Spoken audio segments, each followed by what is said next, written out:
Hi, everybody, and welcome to another edition of Sugar Wars. My name is Mike, and today we are going to be getting into something that I think is very important for all type 2 diabetics or type 2 pre-diabetics to understand.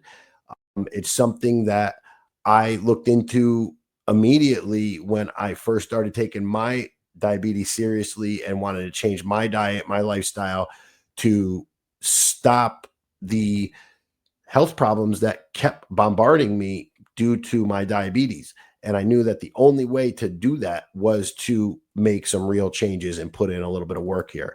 Okay, so what that is, it's called the glycemic index. I'm sure a lot of people have heard of it. Um, I started looking into this when I started noticing that some things that were bragging about being low carb or keto or whatever were still spiking my blood sugars tremendously. And I would say to myself, um, why is this, which is supposed to be low carbohydrate? This is throwing my blood sugar through the roof. So when you look into it, okay, you could have different items. Let's say, okay, just take like bread, for instance. There's different types of breads, okay, different ingredients, different ways they do make them. So you could have a bread that's 15 carbohydrates per slice, and you could have a bread that's 10 carbohydrates per slice. But the 10 carbohydrate bread is spiking your blood sugars, and the 15 one really isn't. Why? Maybe the bread's not such a good example because, a lot of bread is really going to do that. But there's so much that goes into it because there's different types of carbohydrates. So a carbohydrate is made of something. So what's that carbohydrate made out of? You want to find out, is that something that is low on the glycemic index? Meaning, does it digest slowly? Does it, spike those blood sugars quickly, or does it do it slowly? Okay. Because you want to digest more slowly. That's the key to the spiking blood sugars and trying to regulate those blood sugar levels. Okay.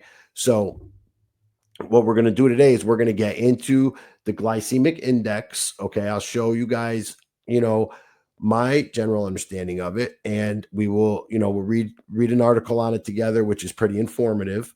And then another thing is that I have a pasta that I use when I want to eat pasta. I don't eat it every day, okay, once a week, maybe twice a month, but this pasta is made for a low carb or, diabetic diet, which does not spike my blood sugars when I eat it in moderation, okay?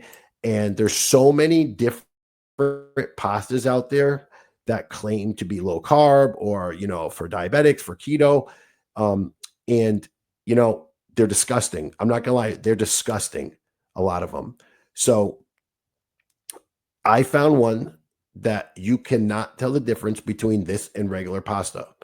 And it's really, really good. So what we're going to do is we're going to read about the glycemic index. We're going to check out this pasta, and then we'll look up the ingredients in this pasta on the glycemic index to see why this pasta is not spiking my blood sugar when I eat it in moderation. Okay. So first thing I want to do is I'm going to bring up an article on the glycemic index. Okay. So let's do that right now.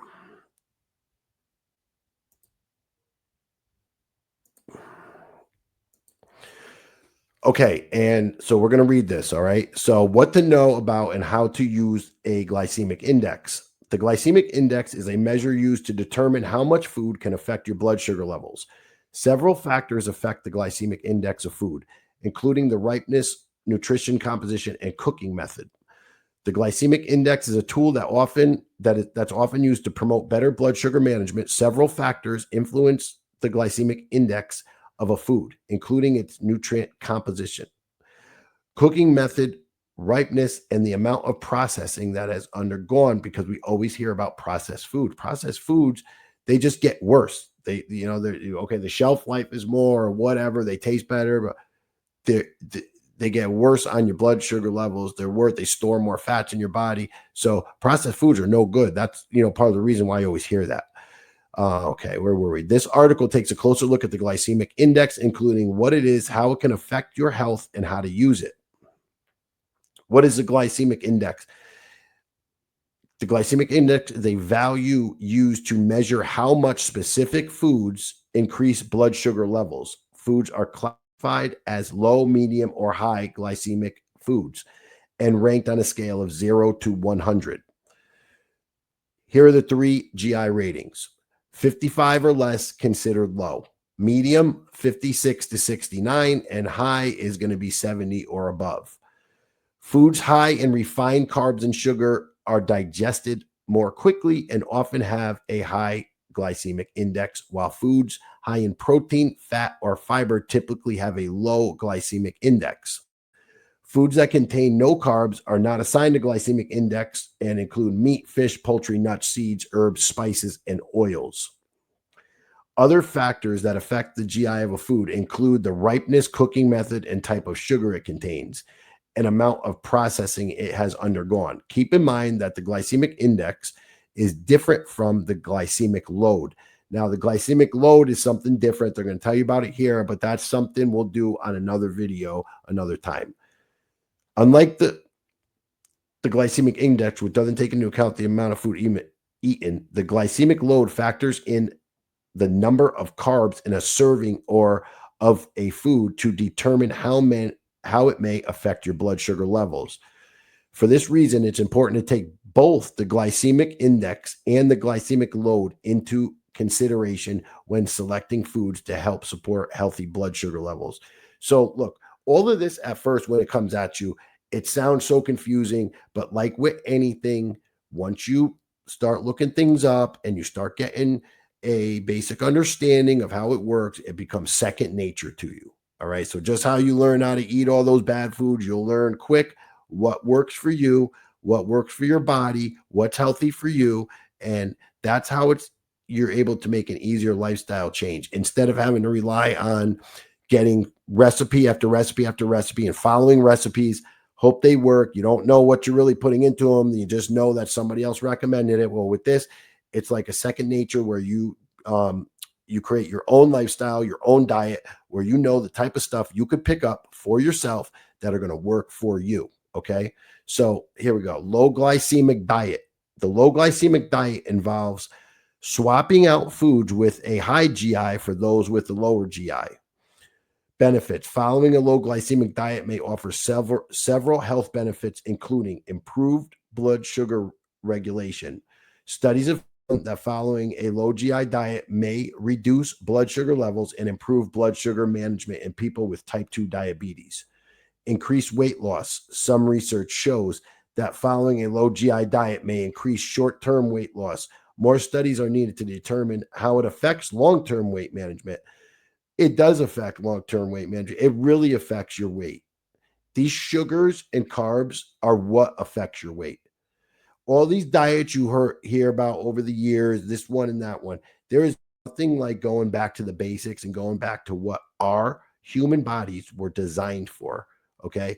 And, we were hunter gatherers. And then when you think about it, we were not built to be eating so many meals per day like that, your body gets used to it. Okay. But that's why you hear about people fasting, the intermittent fasting, which is good. It is good to intermittent. I have a lot of good stories about the fasting. It's kind of hard to do, but back before technology, before civilization, we were just hunter gatherers. And, if you found a meal, you found it, and you might go a day without another one. And when you think about it, it's really funny. Your fat stores, that belly that you got, or wherever the fat is being stored on your body, that's almost like your natural refrigerator, your natural cabinet full of food. Because what happens is when you need food and you don't have it, your body eats it. Okay, so those are basically food stores. It's crazy to think about it like that, but it's just an analogy. Okay? So fatty liver could benefit people with fatty liver. Low glycemic diet could help reduce liver fat and liver enzyme levels in people with non-alcoholic fatty liver disease. How to follow: a healthy low glycemic diet should comprise mostly low GI foods. You think? Fruits, apples, berries, oranges, lemons, limes, grapefruit. Okay. These are low GI foods. Non-starchy vegetables: broccoli, cauliflower, carrots, spinach, tomatoes, whole grains, quinoa, barley, buckwheat. Ferraro, oats. So when you see that, when you go into a store and you see something like a snack or something that is saying made with quinoa or barley, buckwheat, when they're making it from that, you know that's going to be lower on the glycemic index. Okay.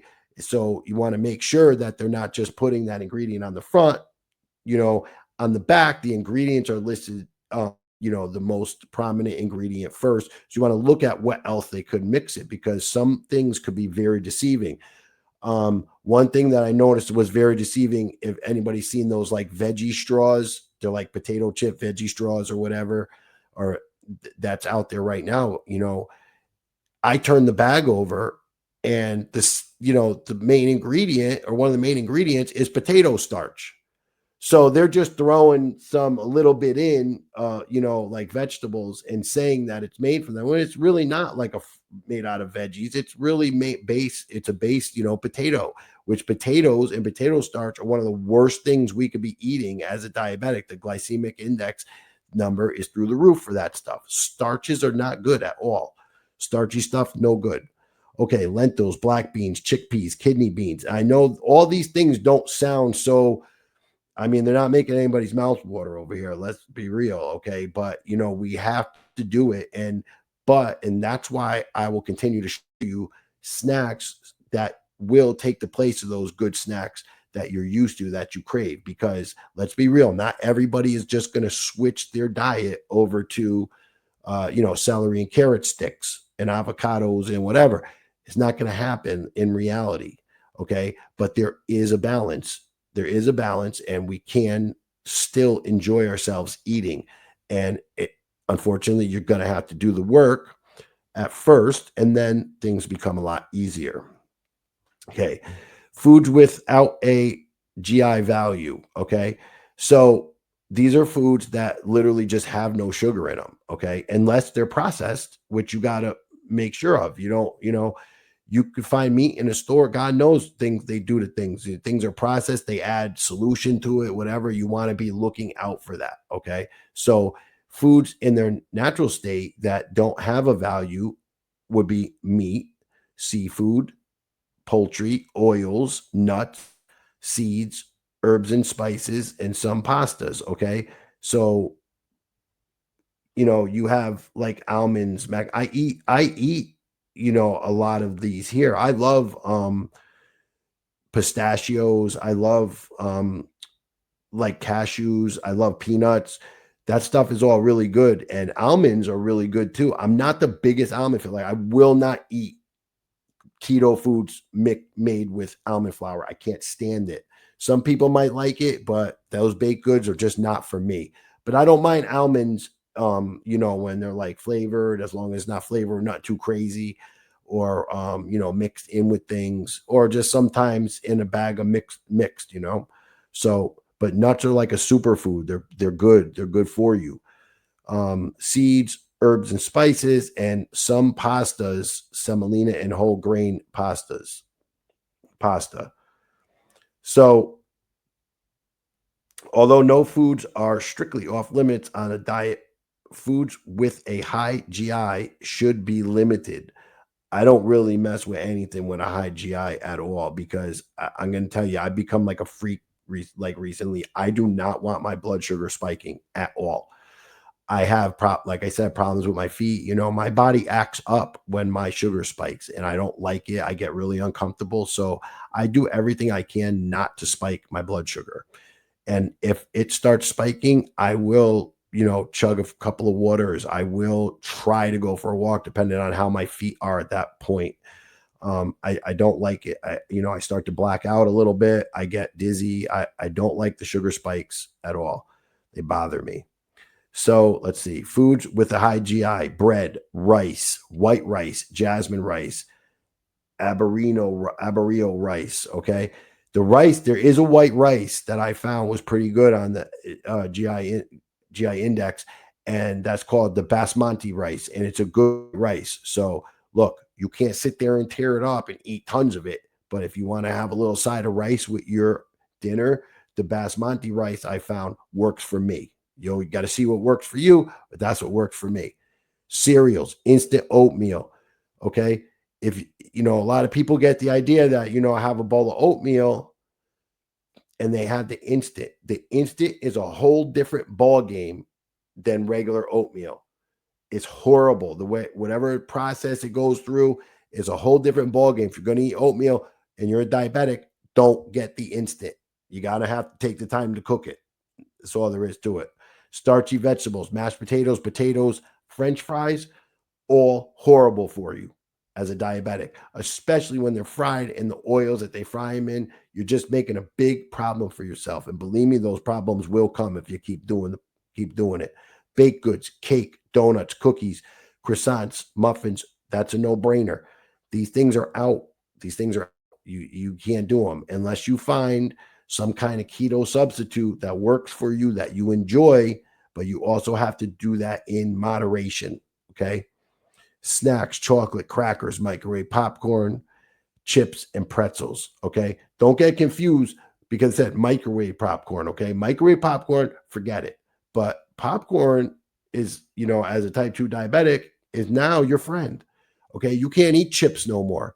Those chips are horrible. A lot of those are horrible, but popcorn, I eat some smart food from time to time. Okay. They have the new Cheetos smart food out there. They got Doritos flavored. That stuff's not the best for you. But if you're going to make a decision to eat, you're going to push the limit a little bit, be careful what you're doing and just eat a little bit and make some wise choices. There's a lot of popcorns out there that are good. You could eat 3.5 cups of it with no problem.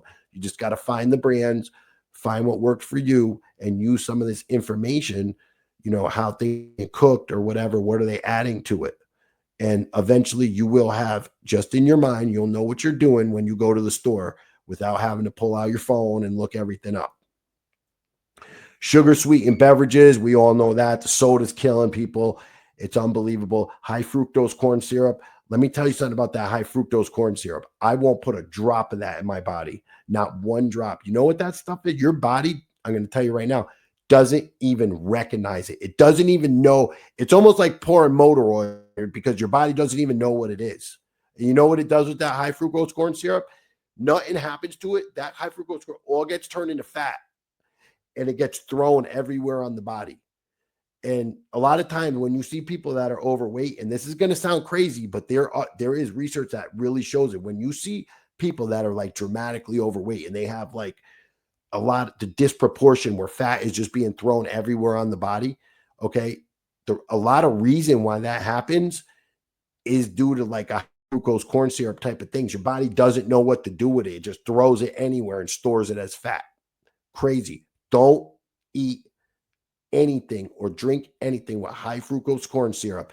It's horrible. If you're going to break the rules, if you're going to eat sugar, eat regular sugar. And I'm not telling you to eat sugar, but I'm telling you don't eat the high fructose corn syrup.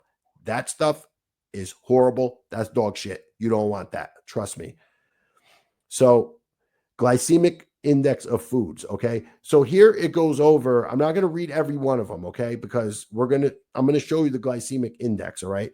But this is just a breakdown of some of the stuff. And you see how I told you earlier, where it was like 50 and under is low. Then, getting up at medium, high. Okay. That's the type of stuff you want to look at. So, I mean, just for instance, oranges. Okay. Eat an orange at 45 on the glycemic index. That's pretty low. But you know what? That doesn't mean go do fruit juice is not really good for diabetics because what you're doing is you're taking 10 oranges in a cup and you're drinking it. So all those sugars that you would have been fine with eating an orange, you're now eating 10 of them. And that's why fruit juice is no good for diabetics. I always say that, do your own research, look things up, but fruit juice, it's not a good thing for diabetics. So, vegetables, let's see, sweet potatoes. Okay. So if you look at like potatoes, they're going to be more than, okay, look, 87 for a boiled potato. That's boiled. That's so high. But a sweet potato, 71. Look, if you're going to have a potato, I go for the sweet potato. I won't even eat the whole thing. That's pretty high. So, but you already know if you're going to do it, there's your answer right there, the sweet potato. But it's still high, and you need to be taken into account what you ate that day. Are you hydrated? Everything else. You got to find the balance in your own body. I wouldn't even recommend eating it. Okay. But it's a healthier choice than a regular potato. But now you look down at these here: barley, quinoa, rolled oats. Okay. I think rolled oats are like maybe has something to do like the steel cut oats. Maybe I could be wrong. Couscous, popcorn, brown rice. These are still kind of high. And that's why you got to do this stuff in moderation. Better than potato chips. Okay. Like corn, but moderation. White rice, still all high. Whole wheat bread, high. White bread, really high. You gotta, there's ways to eat these things. And like, all right, so I eat these wraps. I'll show you them another time. But when you add fiber in, it helps to offset that glycemic index number. So there's ways to do it, okay? But then again, you still want to stick to things that aren't going to spike your sugar. So, here's some sweeteners, okay? White sugar, 91. 91. Just a little bit of white sugar is going to just kill that. It's horrible. So when you look at honey, it's down there at 59, or maple syrup, and that's natural maple syrup. It's not that stuff in the stores, all right? So if you're going to go for something that's sweet, see coconut sugar, fructose, there are lower glycemic options than white sugar. But like I said, they're still going to spike your blood sugar, but you might just want to eat a little bit of it, just a little bit. I don't really think, white sugar is not a good option at all. Okay. So here's another thing. For certain foods, the cooking method used can affect the glycemic index. All right. So I'm not going to go through this whole thing, but I'm going to tell you, you fry foods, okay, even lower glycemic index foods. If you fry them, it's pointless because the GI is going to go up. When you steam and boil things, it'll go down. Okay. So there's different ways, even with bread, if you toast it, it helps. Okay. So there's a lot of little tricks, but get out there, read this stuff for yourself. Okay. Because nothing's better than hands-on. And that's how we learn. Okay. So I'm going to go back over here let me actually switch back over here.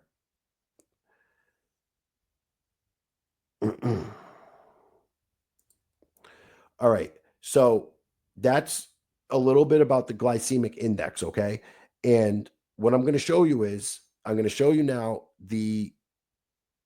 there's like a guide and there's a chart. And then I'm going to show you this pasta. And then I'm going to tell you, how this pasta is on the glycemic index. Okay. So check this out right here. If you go to, let's see.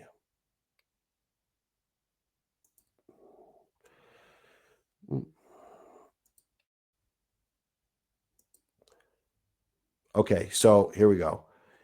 Here's the complete glycemic index right here. And you could get this just anywhere online. You just look it up and you're going to get the glycemic index. So they try to do it by breaking it down, just like the traffic lights: low GI, medium, and high. All right. And you'll find certain foods that are labeled like that in different places, but it's all right here. Okay. If you want to look stuff up, it's all right there. If you have something specific to look up, just Google it. You'll be able to find that number just off a simple Google if you want to know the glycemic index of a certain ingredient or whatever that's in something you're about to buy. Okay. And there's also a guide. Okay. You could find guides that are not so detailed where, just basic things. See how it's all broken down? It's all there online. It's easy. Learn to use it. Okay. So let me go back over here. So look, this right here, I'm going to show you this. All right. And this pasta, this is actually something my mother found. I didn't even find this. Okay. And this is called carb nata pasta. Let me see if I can get it. So when you look at it, I'll see if I can get it here, but I'll read this to you. Okay. I don't know if it's focusing right, but let me read it. Okay, look. So in here, you got each serving, okay, 3/4 a cup dry. That's a pretty good serving size for a plate. Is a dish of pasta, okay? Total fat, 1.5 grams. No saturated fat, no trans fat, 10 milligrams cholesterol, 30 milligrams sodium, carbohydrates, okay? 32 carbs per serving. Look, I see, doctors that say, yeah, you can have 30 carbs. I try to keep it under 20. It's a mental thing with me, okay? But every once in a while, I have some of this. It's fine for me, okay? But here's the thing. It also has 8 grams of fiber in it, okay? So when you do the subtraction, because the fiber will offset some of those carbs. And it also depends on those 32 carbs. What kind of carbs are they? Because you could eat this with 32 carbs, and some high glycemic index food with 8 to 10 carbs could be a lot worse for you than this pasta right here. You just got to look at what you're eating. Okay. So 32 carbs, 8 grams of fiber, and this has 2 natural sugars. It says no added sugars, 16 grams of protein. And that's another thing. When you have a lot of protein, the lower you're going to get on the glycemic index. Okay. So what I did was I went and I looked up all the ingredients on here on the glycemic index. Okay. So this here it's only got a couple ingredients. It has durum wheat semolina, wheat protein, modified wheat starch, and egg. That's it. That's all this got. I'll show you again. It don't have nothing. That's all that's in it. And it's real good. It tastes like regular pasta. You can make pasta salads with this. Unfortunately, this brand only makes like these spirals, and they make like almost like an egg noodle type or whatever, but you can make it work, okay? And so let me tell you what I got when I looked it up. The durum wheat semolina, okay, is a glycemic index number 60.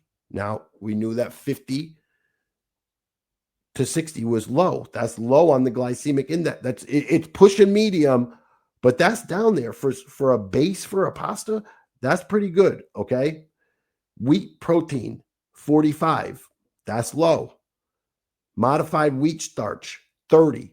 So what they do is they modify that starch. So sometimes when you see modified, that's horrible. But in this case, the modified wheat starch is given, what it's doing is it's taking whatever they did, it's lowering the glycemic index, okay?